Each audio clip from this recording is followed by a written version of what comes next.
Hello to all the brilliant minds of business. I'm your host, Miles. Thank you for joining me here at X-Raised, where knowledge meets inspiration in the intricate dance of industry evolution. If you've ever wondered what happens when data stops being just big and starts getting deeply personal, you're in the right place. Because today's episode isn't just another chat about AI or algorithms. No, today we're talking about human intelligence mining.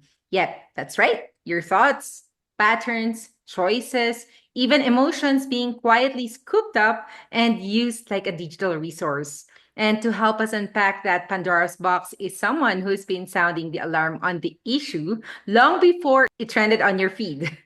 And our guest today has not only spent over 40 years helping industries across the globe embed excellence and sustainability into their operations, but he's also a relentless advocate for the power of people inside organizations.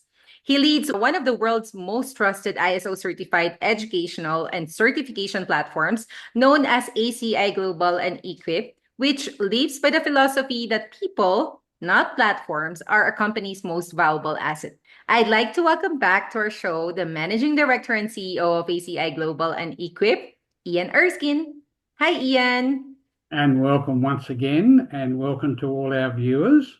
Thank And you. yes, we've got a very exciting episode today, and Mhm.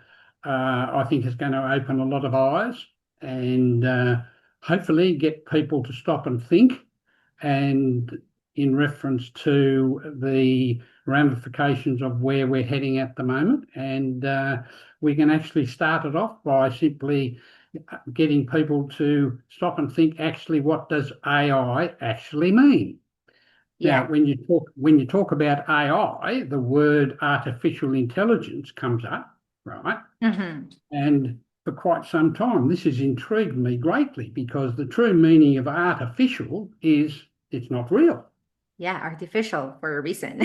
Now, the really scary thing about this is what is being captured and what is being used Shared. is our human intelligence, Mhm. hence human intelligence, HI.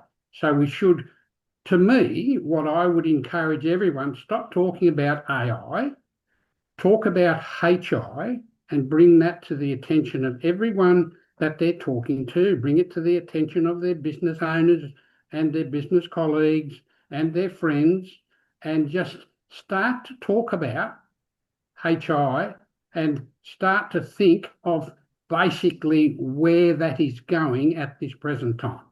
Mhm. Because that's the big question we have to answer ourselves. And if we answer that honestly, we'll come up with a very different pathway to what is being thrust upon us at the moment. Uh-huh. Right. Thank you so much for making time for us today, Ian. It always feels bright when you're here on the show. And as you said, we're diving into a topic that's not just timely, but urgently critical to anyone running a business, leading a team, or let's be honest, simply just using a smartphone or a desktop. Human intelligence mining, what it is, why it's happening, and how companies can implement real control systems to stop it from spiraling out of control. So, in our previous episodes, Ian, you've made it very clear people are an organization's most valuable asset.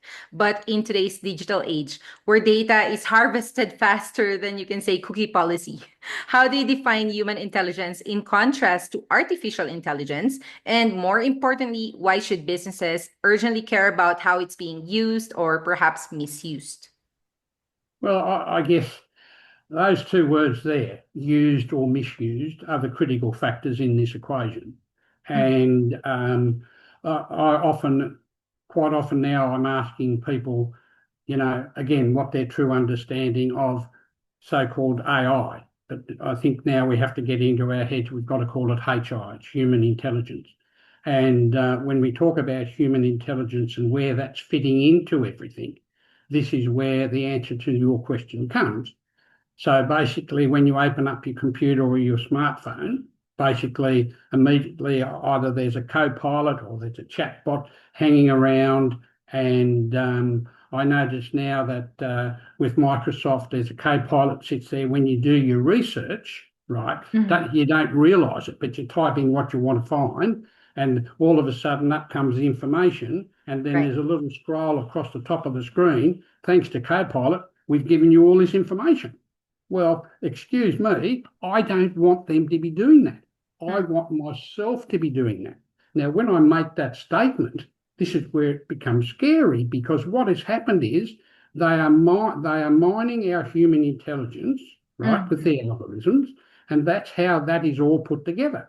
So Mm. it could have come from something they've got from myself when I last visited the doctor, right? Or Yeah. come from another source, right? But this is Mm. what all this is about.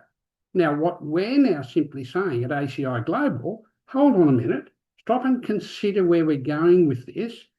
Don't allow the strength of your people, because that's what it all is. The strength of a person is their knowledge, their intelligence.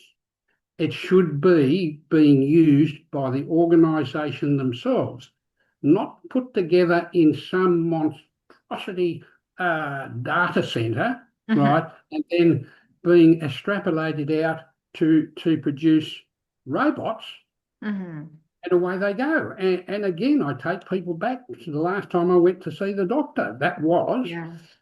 a capture of my voice to text onto a platform. Mhm. And this is where it gets super scary, because that information's gone onto the platform. Now, before it's converted, it's sitting there on the platform. Now, I've got no control over it, right?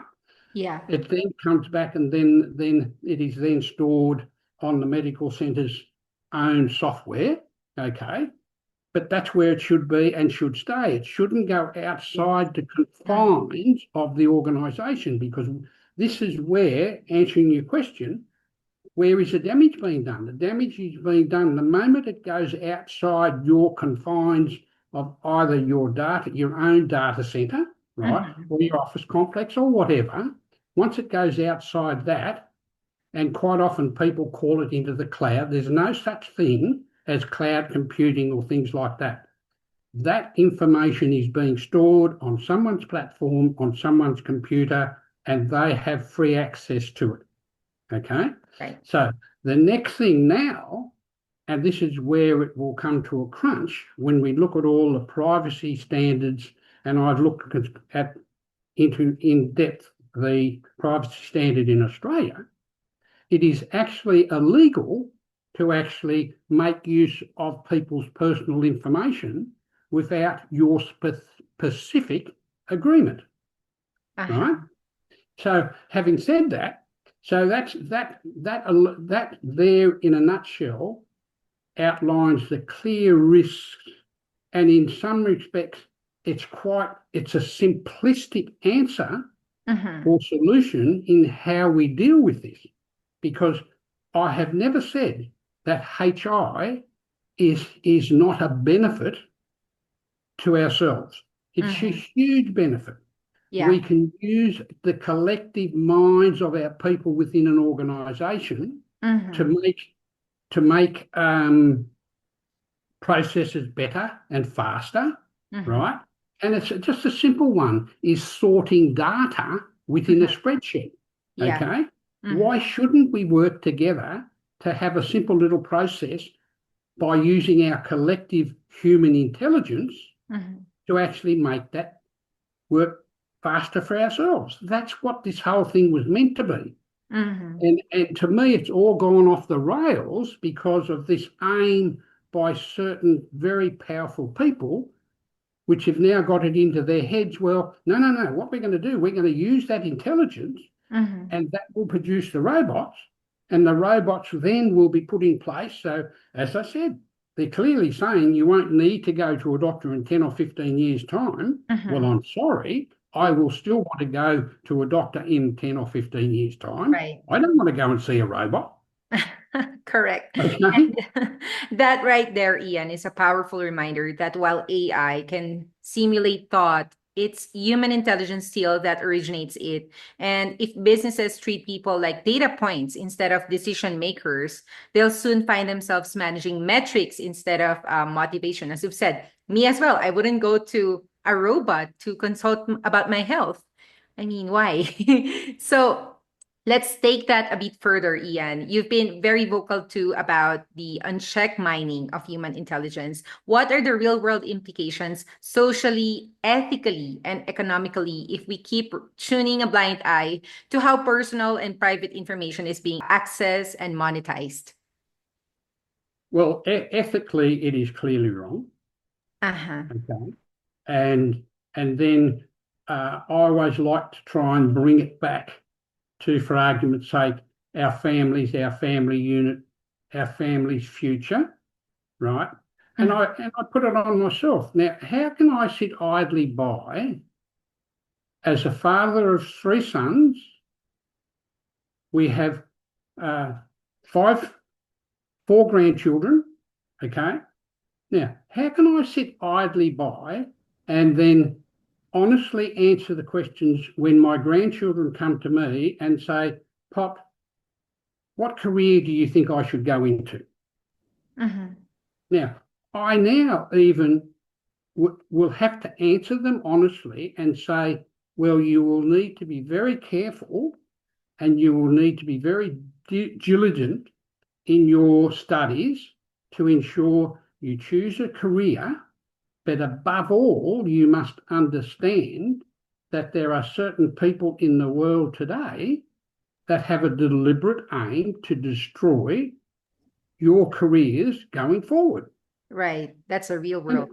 yeah, and a classic example of that is Eurail, one of the world's biggest transport companies, right? Manage all the trains in the UK, a lot of the trains in America. Mm-hmm. Okay. They don't have any customer service centre. You cannot speak to a customer service personnel. Now, we know that for fact because we wanted to go over to the UK and France and Lords, right?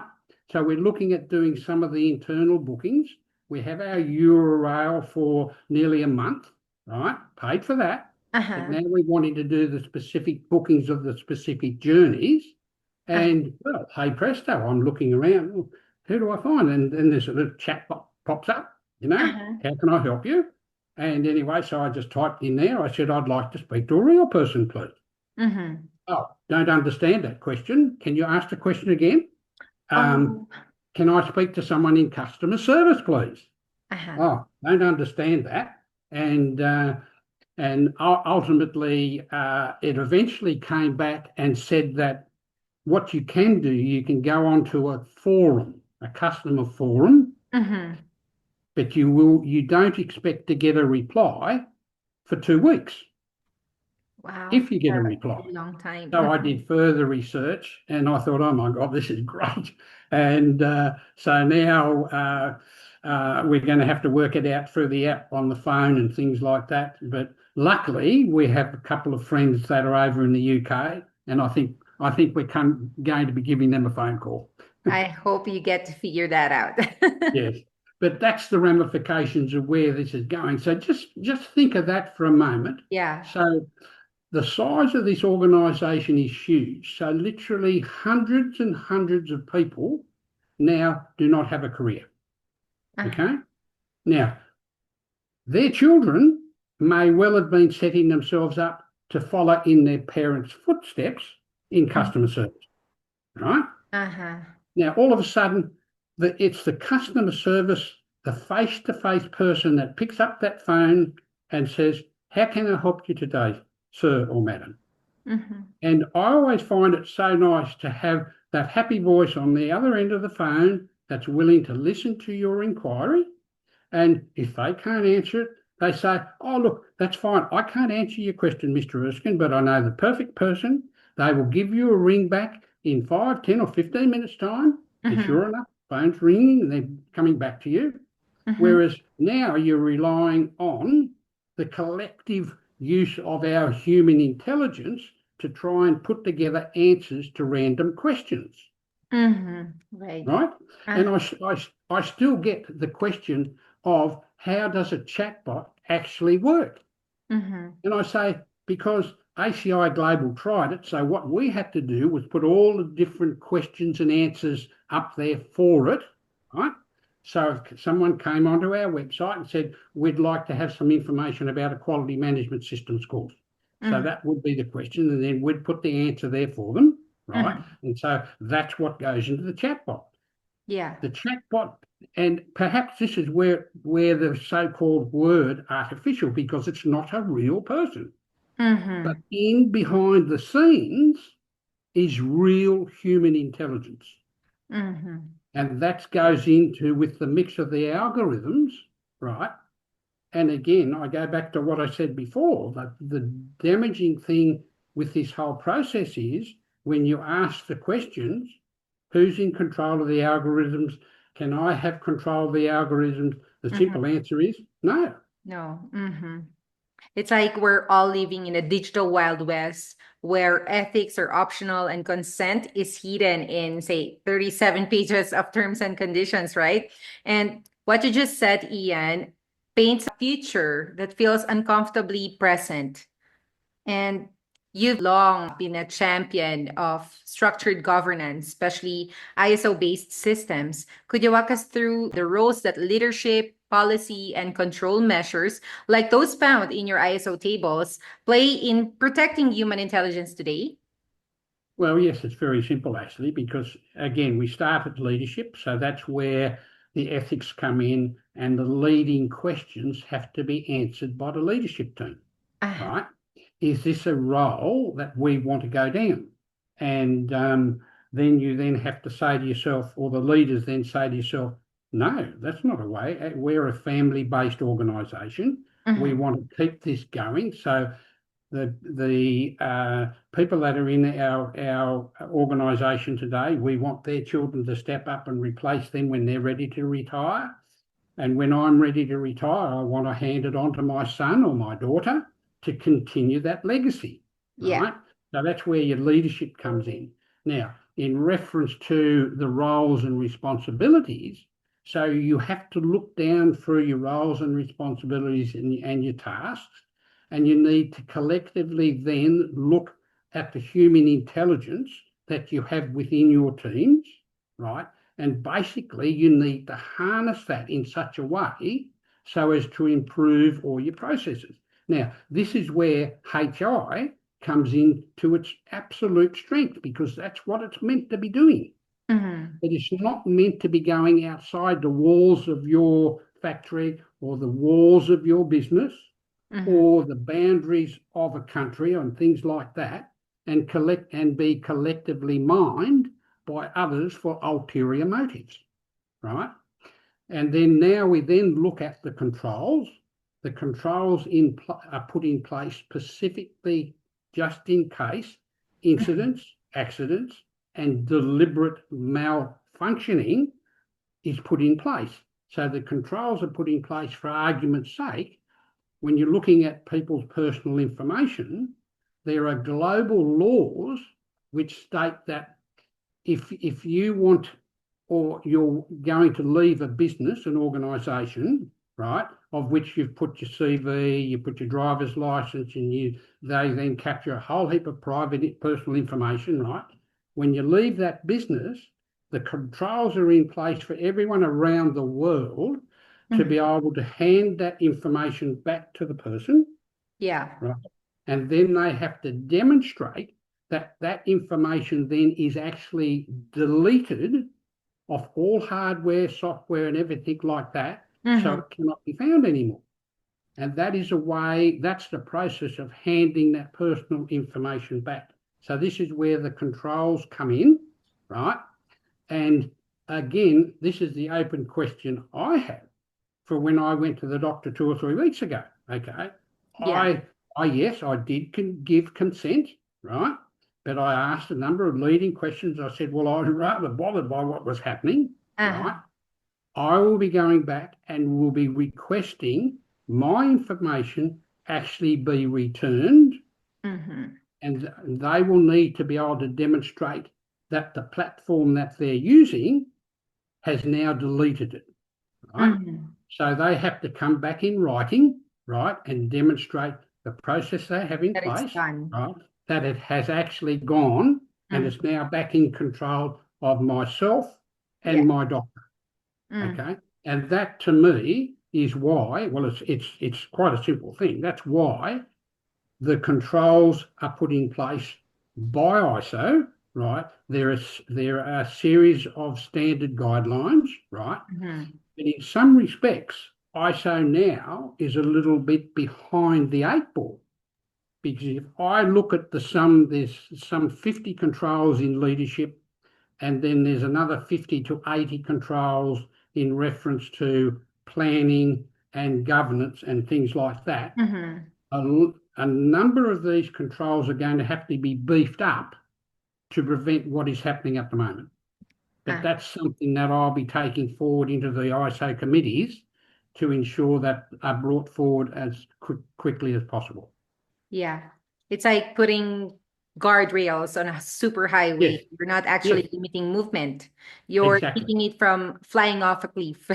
Yeah, yeah. Because I know for a fact Australia is already starting to look at their Privacy Act because of Mm-hmm. this, right?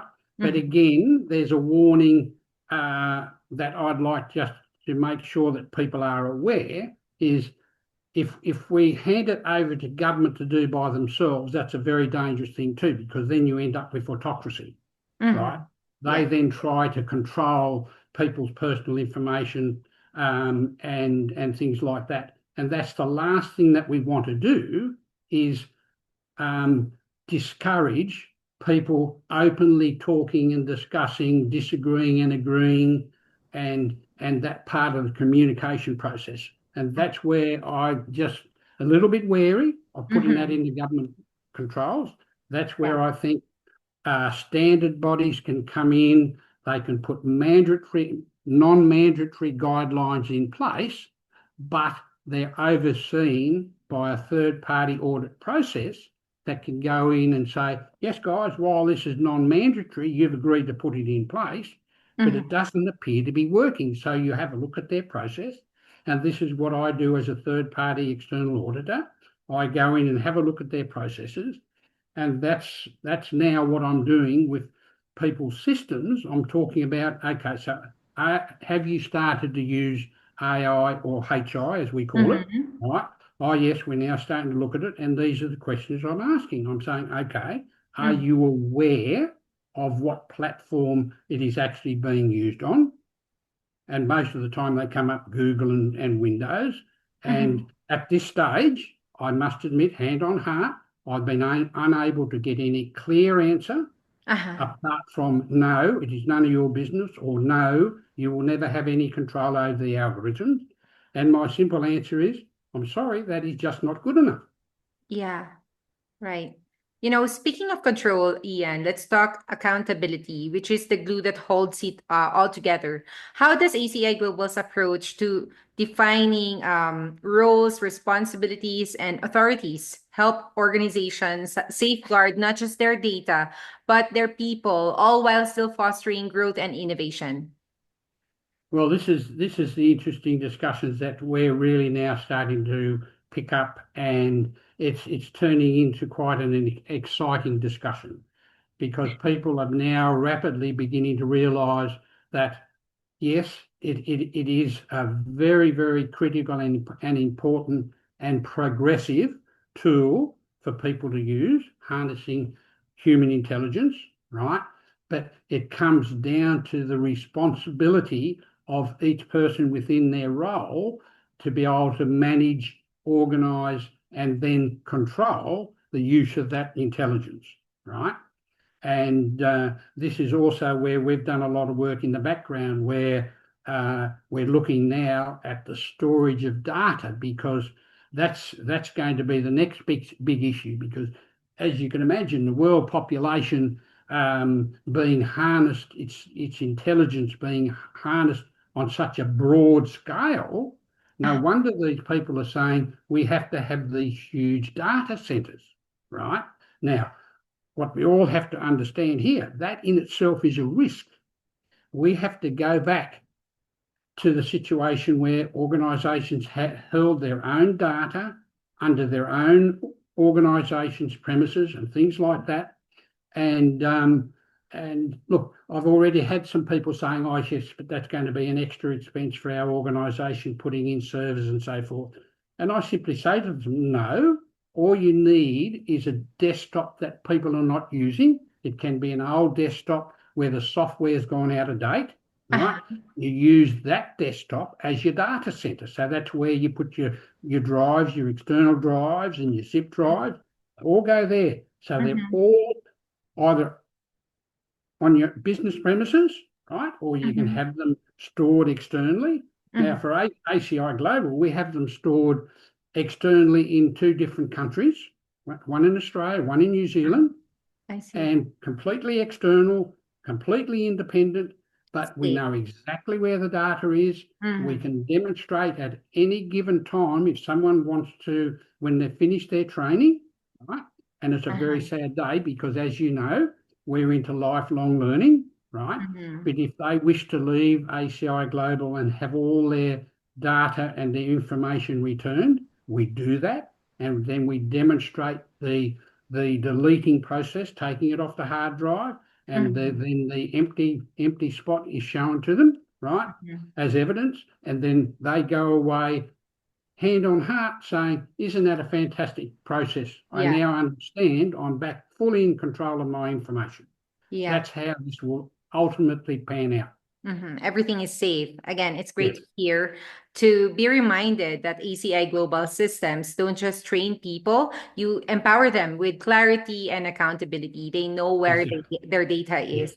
And yes, before I let you go, Ian, I have another one about privacy laws, which are evolving really fast. You mentioned earlier. So, for example, Australia's Privacy Act is getting serious updates, right? And globally, we're seeing legislations catch up to tech. How can companies future-proof their compliance strategies using ACI Global's onboarding, training, and continuous improvement systems? again, it comes back to the basic philosophy of conforming to comply. So basically, organisations will understand the implications of someone losing their personal identity, right? So it basically comes Mhm. back to the organisations themselves understanding the importance of themselves putting their own controls in place, Uh-huh. not expecting to have third party bodies demanding or policing those controls. Those controls should be Yeah. policed by the organisation themselves. Now, that's not to say the organisation then needs to be able to demonstrate they have an independent third party process Mm-hmm. that the person comes in, like myself, as an independent third party auditor. You go into that organisation with the understanding you're being invited in by them. Mm-hmm. You're not being told that I'm coming in and demanding certain things from them. No, they've invited me in to oversee their processes of looking after people's personal and private information. Mm-hmm. That is going to be the critical way forward. And as I mentioned before, I will be encouraging everyone now to look at ways of bringing that data. I call it bringing that data back home, Mm-hmm. right? So it's stored close to your own premises or on your own premises, or if you have your own home offices, it's stored Mm-hmm. at them, right? And it's not an expensive thing. You don't have to go out and outlay Uh, thousands of dollars to buy a new server. You just yeah. need to, when you're upgrading your desktop, right? And things like that. Just use the old one, take Yeah. out the innards, right, and put in the little drives in there which store the data, and you can do it all yourself. Yeah. Right. So thank you so much for clarifying that, Ian. So while regulations are spurting to catch up, you're already there handing roadmaps and helping organizations Yes, stay several laps ahead. So less yes, panic, more planning. yes, yes. Yes. So thank you so much again for your continued dedication, Ian, to this mission and for sharing your insights again with all of us. It's always a pleasure having you here on X-Rays. Thank you so much again for your insightful questioning Thank and you. the vision that you put into the questions that you raise are, are very important for myself because in some respects it challenges me, right? It challenges you to be able to come up and be able to answer that in such a way that our audience can continue on week by week by week periods, Uh-huh. take that information away and actually apply it. And obviously, I know you've done it, and we both can re-emphasize the fact they can come back at any time on our YouTube channel or Yeah. the X-Rays website. All the videos are stored there for them, and at any given time, they can either ring yourself or ring myself personally, and we will answer any questions they have. Yeah. Real human. Yes, we are. And just to Yes. re-emphasize that fact, the other day someone said to me again, have we tried chatbot? And I said, yes, we have. And they said, but I noticed on your website you're dealing with a company called Surfcorp. And I said, yes, we don't have a chatbot anywhere near our website anymore. Mm-hmm. People at any given hour can ring a real person all around the world.